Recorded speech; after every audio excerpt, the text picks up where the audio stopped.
10월 3일 KMA 뉴스브리핑입니다. 한방첩약급여화에 대한 의료계의 반발 기류가 이어지고 있습니다. 최근 1, 2주 사이에 총 32개에 달하는 의료계 단체가 정부의 시범사업에 반대하는 릴레이 성명을 이어가고 있습니다. 서울특별시 의사회를 비롯한 지역의사회와 내과, 산부인과, 가정의학과 등 전문 과목 학회들이 반대에 나섰습니다. 한국여자의사회, 지역병원협의회 등도 보건복지부를 비판하는 목소리를 냈습니다. 의협은 각 단위의 의사단체들이 첩약급여화 저지에 뜨겁게 공감하고 있다며 의료계 분위기를 전했습니다. 또 정부는 생명과 직결되는 필수 의료 분야에 건강보험 재정을 우선 투입해야 한다고 지적했습니다.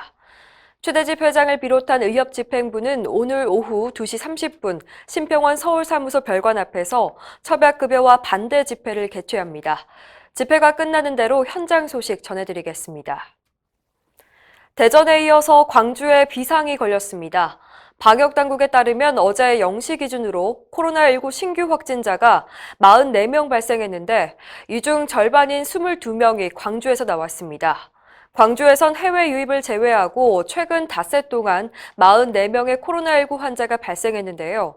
이 기간 전체 지역사회 발생 173명의 25%에 해당합니다.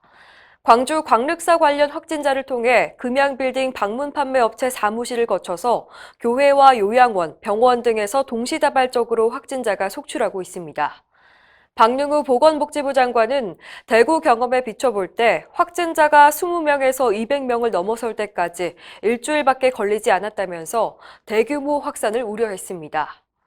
한편 미국 국립보건원에 따르면 엘리베이터나 문 손잡이에 부착하는 항균 필름에서도 코로나19 바이러스가 최장 8시간까지 생존하는 것으로 드러났습니다. 현재 코로나19 유일한 치료제로 승인받은 렘데시비르가 국내에 공급됐다는 소식 전해드렸는데요. 미국이 이 약의 3개월치 물량을 거의 싹쓸이한 것으로 나타났습니다. CNN과 AFP 통신에 따르면 미국은 길리어드가 생산하는 렘데시비르 물량의 92%를 구입했습니다. 7월 예상 생산량의 100%, 8월과 9월 생산량의 90%를 확보한 겁니다. 이는 50만 회 이상 사용할 수 있는 분량입니다.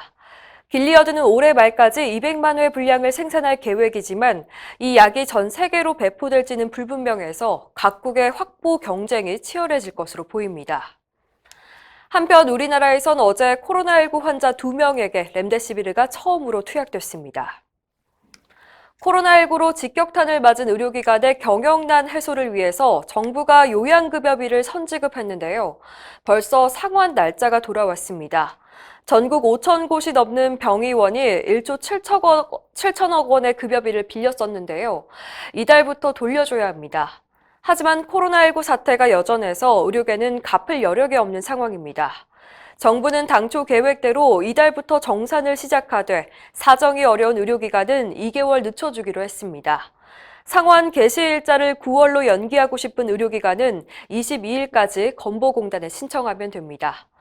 한편 더불어민주당 신현영 의원은 어제 열린 원내 대책회의에서 코로나19 환자 치료를 맡은 의료진의 위험 수당과 감염된 의료인 위로금 등이 제3차 추경안에 반영돼야 한다고 밝혔습니다.